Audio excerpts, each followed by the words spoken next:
सेंद्रिय शेतीचं महत्त्व लोकांना पटवून देणं तसंच शेतकरी आणि महिला बचत गटांनी उत्पादित केलेल्या वस्तूंना बाजारपेठ उपलब्ध करून देण्याच्या उद्देशानं महात्मा गांधी फाउंडेशन आणि अवनी संस्थेच्या वतीनं कस्तुरबा गांधी सेंद्रिय शेती प्रकल्प आणि वाळवण महोत्सवाचं आयोजन केलं होतं।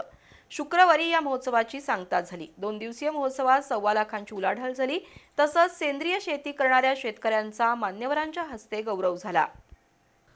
कोल्हापुरातील अवनी संस्थेच्या वतीनं सेंद्रिय शेतीचा पुरस्कार केला जातोय। तसंच वाळवण महोत्सवाच्या माध्यमातून संस्थेच्या अध्यक्षा अनुराधा भोसले यांच्या नियोजनातून महिलांच्या वस्तूंना बाजारपेठ उपलब्ध करून दिली जाते।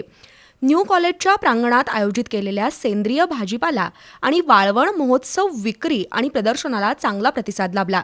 2 दिवसीय प्रदर्शनात 1.25 लाखाची उलाढाल झाली। शेतकरी तसंच महिला बचत गटांनी उत्पादित केलेल्या वस्तूंना बाजारपेठ उपलब्ध झाली। या प्रदर्शनाला विविध शाळांनी भेटी दिल्या। विद्यार्थ्यांनी सेंद्रिय शेती, नैसर्गिक उत्पादनं, पर्यावरणपूरक जीवनशैलीबाबत माहिती घेतली।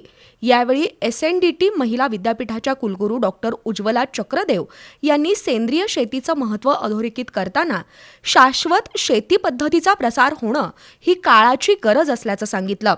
50 शेतकऱ्यांच्या शेतातील मातीचं परीक्षण करण्यात आलं।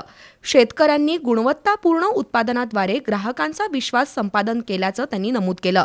महोत्सवात सहभागी झालेल्या शेतकऱ्यांना प्रशस्तीपत्र देण्यात आली। यावेळी अवनीच्या अनुराधा भोसले, संयोजक साताप्पा मोहिते, माया जोगडे, केदार पाटील, दीपाली कांबळे, जयश्री कांबळे यांच्यासह मान्यवरांची उपस्थिती होती।